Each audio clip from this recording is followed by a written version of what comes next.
ክቡር ጠቅላይ ሚኒስትር ዶክተር አብይ አህመድ አሊ፣ ክብርት ቀዳማዊት እመቤት ዘማሪት ወይዘሮ ዝናሽ ታያቸው። ያው ቀዳማዊት እመቤት እርስዎም ዘምሩለት ጌታ የኔ ጌታ ነው።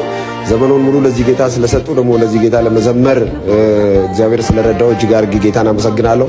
በመዝሙሩ ብዙ ተባርክ ያለው ክብርት ወይዘሮ ዓለምፀሐይ፣ ክቡር አቶ ዳንኤል ክብረት፣ ክብርት ወይዘሮ አዳነች አቤቤ አዲስ አበባ ከተማ ከንቲባ እችን ሀገር ለመለወጥ በተለያየ ስራ ከሰዓታት በፊት እንዳልክ በፌስቡክ ፔጅ ላይ የለጠፋት አንድ ልጥፍ በጣም ውዳሴ ከንቱ መስላ ስለታየችኝ ነው።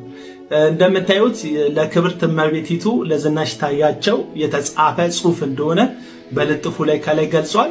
ከታች 230 ሚሊዮን የምናክል ድፍን ጴንጤዎች እንወዶታለን ይላል። እርግጠኛ ነኝ በቻይና በድብቅ የሚገኙ የፕሮቴስታንቲዝም እምነት ተከታዮችን ጨምሮ ነው እንጂ ኢትዮጵያ ውስጥ እንደዛ እንሞላ። ቀጥሎ ደግሞ ቁጥር 3 አልበም የክብርት እመቤቲቱ የዝናሽ ታያቸው ቁጥር 3 አልበም ሞጣቱን ጠቅሶ ይህም አልበም ደግሞ የግል ቻናላቸው ላይ እንደተለጠፈ ያትታል። ዝና፣ ስልጣን፣ ክብር፣ አንቱታ ሳይዛቸው ጌታን ማምለካቸውን ጠቅሶ ምስጋና ያቀርባል። የፋሲካ በስታዲየም የተደረገው ዝግጅት ላይ መዘመራቸውን አንስቶ ጌታ ይባርኮት ይላል። አይኖ በሰው አይን ሰው በስልጣን በዝና በሀብት በብዙ ነገር ይበላለጣል። መጽሐፍ ቅዱስ ሲናገር ግን እግዚአብሔር ለሰው ፊት አይቶ አያደላም ይላል። አለቀ በቃ። ለአንተ ነው ትልቅ ነገር ይሆን። ምንም የባለስልጣን ሚስት ቢሆኑ ምንም ትልቅ ቦታ ላይ ቢሆኑ ከእግዚአብሔር አንጻር ትልቅ ቦታ ላይ አይደሉም። ከእግዚአብሔር አንጻር ትልቅ ቦታ ላይ ብቻ አይደሉም። እግዚአብሔር የኔ አባት እንደምትለው አንተም እሳቸውም እግዚአብሔር አባቴ ነው የሚሉት። ስለዚህ የተለየ ነገር አልተደረገም ልልህ ፈልጌ ነው። ለአባት የተደረገ መስዋዕት ነው። በቃ ሽብሸባ አያስፈልገው፣ ማሽቃበጥ ማጨብጨብ አያስፈልገው። ለአባት የተደረገ ዝማሬ ነው። ውዳሴ ከንቱ አያስፈልገውም። እርግጠኛ ሆኜ የምነግርህ አንድ ጎዳና ተዳዳሪ በክርስቶስ ኢየሱስ የሆነለት ገርሞት ቢዘምር ተነስተህ አድናቆትህን አትገልጸለትም። ለምን? በአንተ ፊት ተራ ስለሆነ ማለት ነው። በእግዚአብሔር ፊት ግን ማንም ከማንም አይበልጥም። ብራዘር ጋር ከዝናው ጋር ከሀብቱ ጋር በጣም ስለሚለጠፉ እነሱንና ልትናገሩት ያልፈለጋችሁትን አካል ለመለየት ይቸግራቸዋል።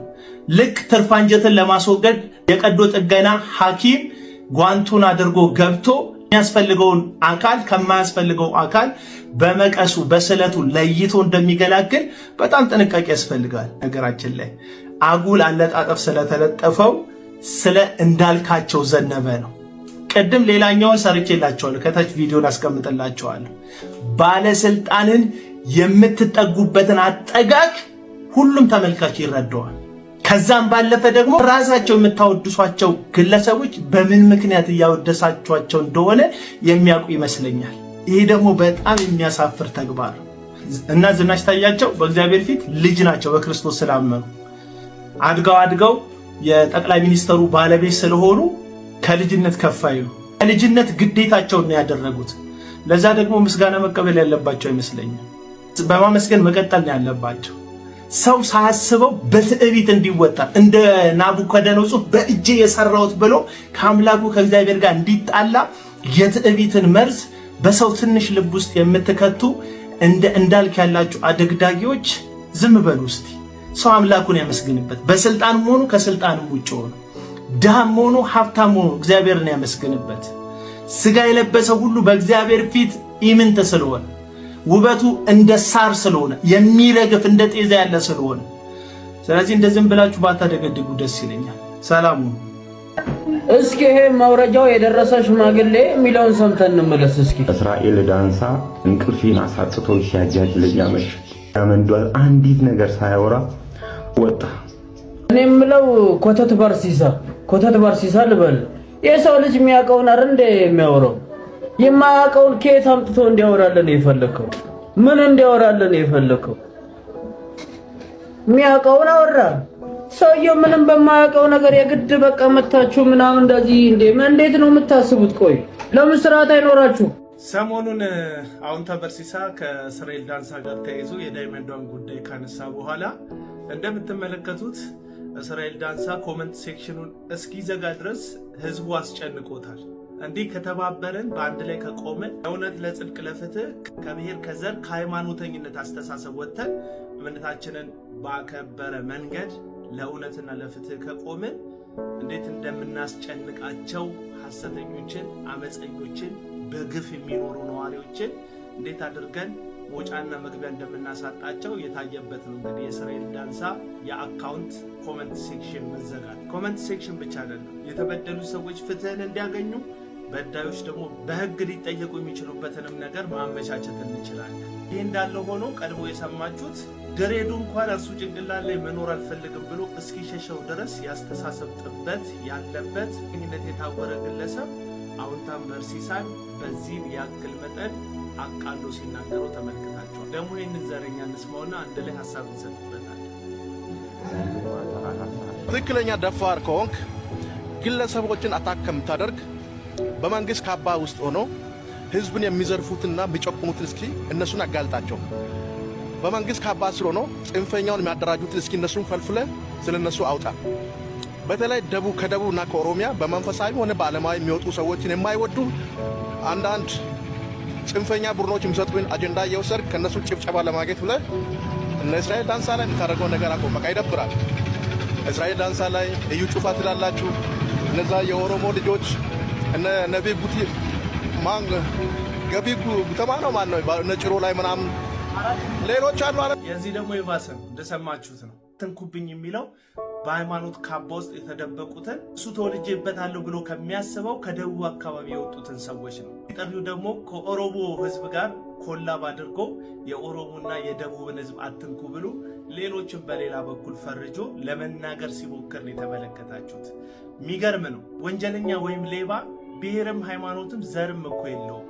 መስረቅ የሚጀምረው ከቤቱ ከዛ ከጎረቤቱ እያለ ነው ሀገርን የሚያስጨንቅ ዘራፊና ወንጀለኛ የሚሆነው የትኛውም ሌባ። ስለዚህ በየትኛውም የዘረኝነት አስተሳሰብ ጥበት ውስጥ ከሚኖሩ እዚህ ያሉ ሰዎች በስተቀር የትኛውም ሀገር ላይ ፍትህን ለማድረግ የሚሞክሩ እንደ አውንታ በርሲሳ ያሉ ሰዎች ድካማቸውን በማገዝ ሸክማቸውን በማቅለል በምድሪቱ ላይ ፍትህ እንዲነግስ በማድረግ ያዘኑ ሰዎች አይን ላይ የፈገግታ ብርሃን እንዲፈነጥቅ ማድረግ ነው እንጂ ያለብን እንዲህ ባሉ ዘረኞች ምክንያት ጠበን በእኛ ዘረኝነት ምክንያት የሚሰርቁ የሚዘርፉ የሚያምታቱ ሰዎች ባላቸው ኮኔክሽን እና በገንዘብ ኃይላቸው ከህግ የበላይነት የሚያመልጡበትን እድል ልንፈጥርላቸው አይገባም። እኛውም ሃይማኖት ውስጥ ያሉ በሃይማኖት ንግድ ውስጥ የሚተዳደሩ ሰዎች ሃይማኖት ውስጥ ያሉ ሰዎችን አይወዱም፣ ለሌሎችም አያስቡ።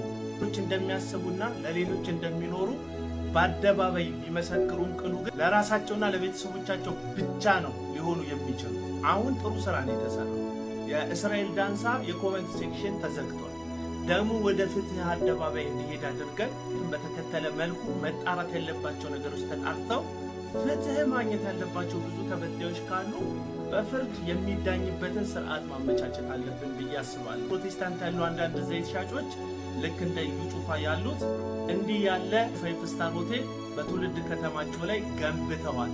ቢሆኑም ግን እንደዚህ ያሉ ግንባታዎች እየተገነቡ ያሉ እንደነዚህ ባሉ ምስኪን ተዘራፊዎች ምክንያት ነው።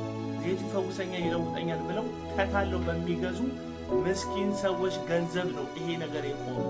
ስለዚህ ምንም በከተማችሁ ላይ እንዲህ ያለ ህንፃ ቢገነባም ከጥቅሙ ግን ጉዳቱ ያመዝናል። ለምንድን ነው ይሄንን እምላችሁ? ይሄ ልጅ የሚለው ሰምተን በኃይል የተቀባውን እዩን የምትወዱ እግዚአብሔር በረከት እናንተን ያገኛችሁ። ስለዚህ ይህን ዘይት የሚለው ሰውዬው ይህንን የዘይቱን ጥቅም እንዲታደርሱ በጌታ ፍቅር አሳስባለሁ። ዘይት ሽባውን ይተረተራል። ዘይት የወደቀውን ያነሳል። እንደሰማችሁት ነው። ይሄ ልጅ ዘይት ገዝቷል። በዘይቱ እንደሚቀባ በዘይቱ እንደሚጠቀም ነው የሚያስበው። ዘይቱ እንደሚፈውስ ተአምር እንደሚያደርግ በሚናገሩ ሐሰተኛ ምስክሮች ምክንያት በመጭበርበር ብዙዎች እንደዚህ ወጣት ዘይትን በ1500 ብር እየገዙ ወደ ቤታቸው ይገባሉ። በእነሱ ገንዘብ ደግሞ ሰዎቹ ራሳቸውን ያበለጽጋሉ፣ ራሳቸውን ያደልባሉ። እንዲህ ያለ መረጃ ደርሶት እንደ አውንታ በርሲሳ ያለ ሰው አደባባይ ወጥቶ እውነቱን ለመናገር ሲሞክር ደግሞ በዘረኝነት የጠበቡ ቀድሞ እንዳሳዩዋችሁ አይነት ሰዎች ይወጡና የኛ ብሔር ሰው ስለሆነ መነካት የለበትም የእግዚአብሔር ሰው ነው ተቀብቷል እንዳትነኩት ብለው የቪዲዮ ማት ይሰራሉ ማለት ነው። ምን ነው አውንታ በርሲሳ እኮ አንድ ቪዲዮ ነው የሰራው፣ እናንተ 1000 ቪዲዮ ሰራችሁ። ይሄ ጉዳይ የሚያሳየው ከመጥበባችሁ ባለፈ ሲሳ ቪዲዮ ምክንያት ቤታቸው የተንኳኳባቸው ሰዎች ፍርፋሪ ሁሉ እንደጣሉላቸው ማሳያ ነው የሚሆነው። ለማወቅና ጠባብነታችሁን እያሳያችሁ ነው። ዘርጥበት ምክንያት በዳይ ጋር አሊያም ካጠፋ ሰው ጋር እየተባበራችሁን ያላችሁት። ስለዚህ ብታርፉ ነው የሚሻላችሁ። ዛሬ ምንም ልንሸማቀቅ አይገባንም። የኢትዮጵያ ቤተክርስቲያን ልጆች እግዚአብሔር የቤተክርስቲያንን ማህፀን አለምልሞ የተወለዱ ልጆቿ ዛሬ በአደባባይ ምድሪቱን ይመራሉ፣ ያስተዳድራሉ። እንሸማቀቅም አናፍርም፣ የኛ ልጆች ናቸው። ዛሬ አዋጅ ከሚወጣባቸው መስተዳድሮች ቤተ መንግስቶች ዝማሬ እየፈለቀ ነው፣ ስብከት እየፈለቀ ነው። ስለዚህ ኢየሱስ ይባረክ፣ የትንሣኤው ንጉሥ ይባረክ። ሃሌሉያ።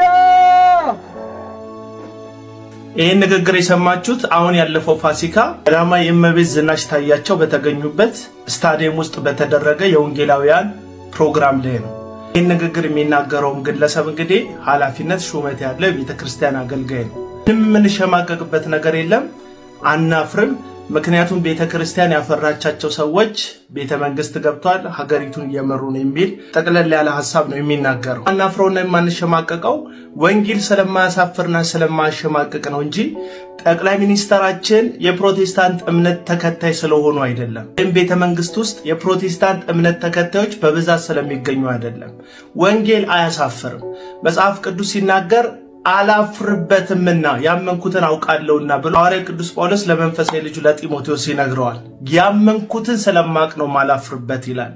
ክርስትናን ተቀበለ አልተቀበለ፣ አሳደደ አላሳደደ፣ እምነታቸውን ስለሚያውቁ በዛ ዘመን የነበሩ ክርስቲያኖች ባመኑበት ነገር አያፍሩም እንጂ ቤተ መንግስት ውስጥ ሰው ስላላቸው ስለሌላቸው አይደለም።